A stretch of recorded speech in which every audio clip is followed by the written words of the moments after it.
असम का काला जादू, एक डरावनी कहानी।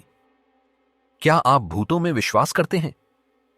क्या आपने कभी किसी ऐसी जगह के बारे में सुना है जहां काला जादू सचमुच में होता है? आज मैं आपको असम की एक ऐसी ही डरावनी कहानी सुनाने जा रहा हूं जो आपके रोंगटे खड़े कर देगी। यह कहानी असम के एक छोटे से गांव की है जो ब्रह्मपुत्र नदी के किनारे बसा हुआ है। गांव का नाम है, एक काल्पनिक नाम डालें, जैसे कि कालपुर। कालपुर अपनी प्राकृतिक सुंदरता के लिए जाना जाता था, लेकिन इसके साथ ही यहां कुछ अजीबोगरीब घटनाएं भी होती थीं। गांव के लोग बताते थे कि पूर्णिमा की रात को नदी के किनारे एक साया दिखाई देता है। वो साया एक औरत का होता था जो काले कपड़े पहने हुए नदी में डूब जाती थी। पिछले कुछ सालों में कालपुर में कई रहस्यमय मौतें हुई हैं। युवा लोग बिना किसी कारण के अचानक बीमार पड़ जाते थे और कुछ ही दिनों में उनकी मृत्यु हो जाती थी। गांव के लोगों का मानना था कि ये मौतें किसी बुरी शक्ति के कारण हो रही हैं। कुछ लोगों ने तो यहां तक कहना शुरू कर दिया था कि गांव पर किसी ने काला जादू कर दिया है।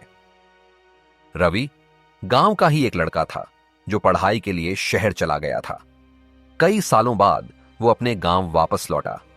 रवि एक वैज्ञानिक था और वो अंधविश्वासों में विश्वास नहीं करता था।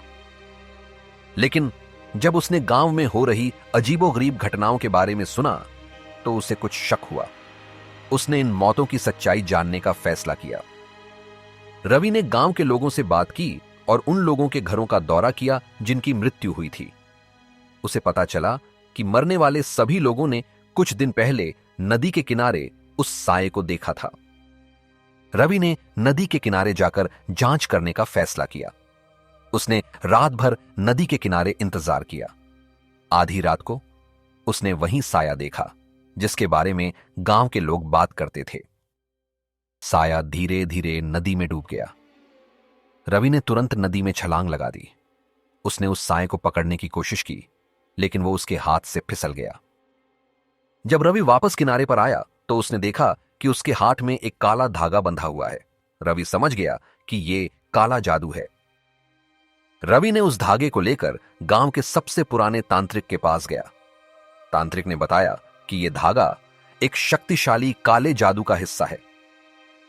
तांत्रिक ने रवि को बताया कि गांव पर किसी ने बदला लेने के लिए काला जादू किया है। यह जादू गांव के लोगों को धीरे धीरे मार रहा है।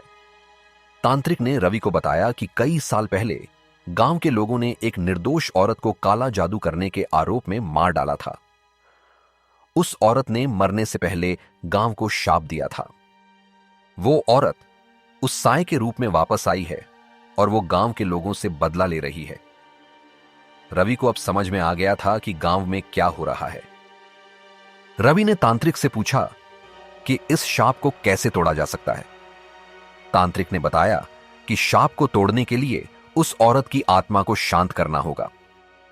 उस औरत की आत्मा को शांत करने के लिए गांव के लोगों को उस औरत के लिए प्रार्थना करनी होगी और उससे माफी मांगनी होगी। रवि ने गांव के लोगों को सारी सच्चाई बताई। गांव के लोग डर गए, लेकिन उन्होंने रवि की बात मानी। उन्होंने उस औरत के लिए प्रार्थना की और उससे माफी मांगी।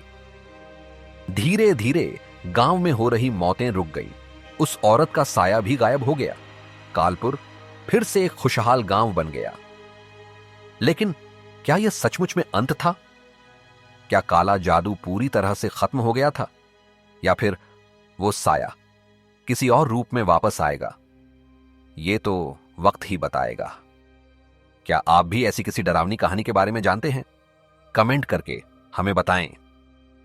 अगर आपको यह कहानी पसंद आई तो इस वीडियो को लाइक करें, शेयर करें और हमारे चैनल को सब्सक्राइब करें।